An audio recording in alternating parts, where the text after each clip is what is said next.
Colombia is really an enigma. The country is wonderful in many ways. It's a beautiful country, and culturally it's incredibly diverse, and it's very rich in cultural terms.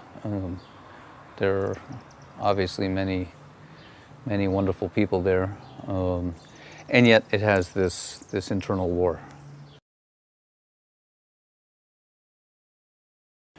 When I first got to the country, it was in 1995, and I was invited to give a workshop to a group of largely Colombian photographers, most of them from small newspapers in areas of the country most affected by the war. And looking at their work, I realized that I didn't know anything about this conflict. I had no idea of the scale of it. I had no idea how terrible its effects are on the civilian population. I think I probably just had the kind of vague idea that most people have, that this has to do with drugs. And in fact, the story is way more complicated and has a lot less to do with drugs than people think.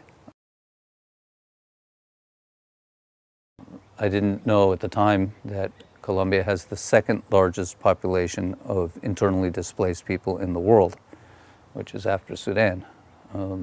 By official numbers, there are over 3.5 million people who've been forced from their homes by the war.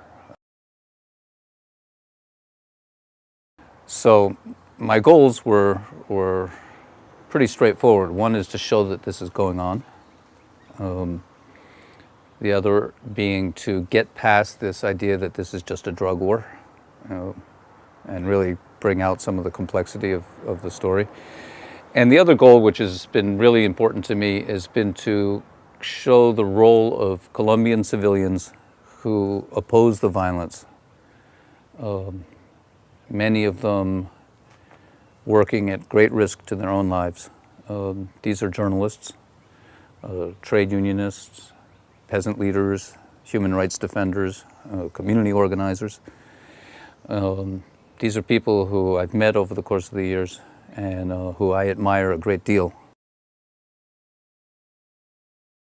I call this work Violentology in honor of the great school of Colombian historians and sociologists known as the Violentologists, who studied the mid-20th century civil war known as the violence. Those same scholars were excellent collectors of photographs, and as they were studying the violence in the countryside in the mid-20th century, they collected a set of images that they then used in the Colombian Congress to denounce the atrocities that were taking place. The book is printed on a heavy paper that references newspaper, and you have to hold it. It's large. It's a little bit difficult to handle, like the conflict itself. And graphically, the design references the practice of journalism, print journalism. The book is actually printed on a rotary press, a traditional newspaper press, which is used by El Espectador, which is a legendary newspaper in Bogota. It became world famous as a symbol of resistance to the violence because Pablo Escobar first assassinated the director of the newspaper, and he also blew up the newspaper, and they continued to go to print.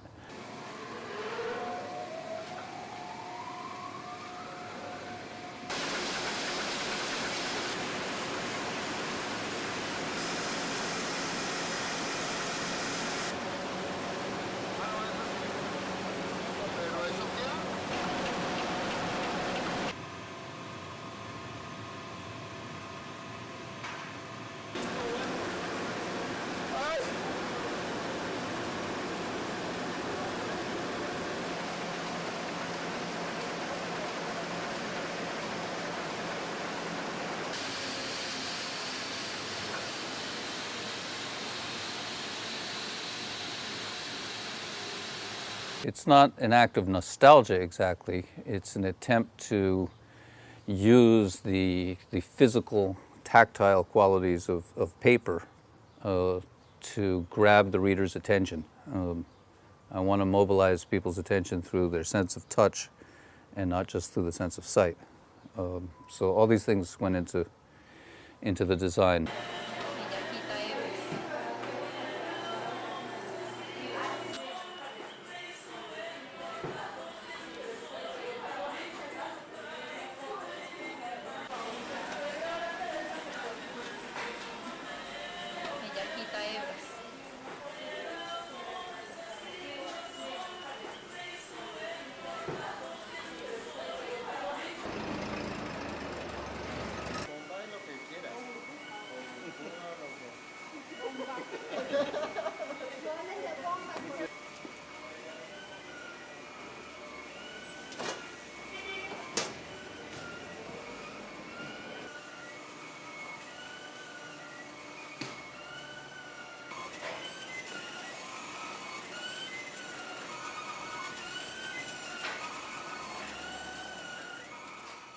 If there's anywhere in the world, I think, where human rights is really at stake, and where all sides are guilty of committing constant human rights violations, it's in Colombia. At the same time, it's a country that has this democratic tradition. It has a very strong judiciary.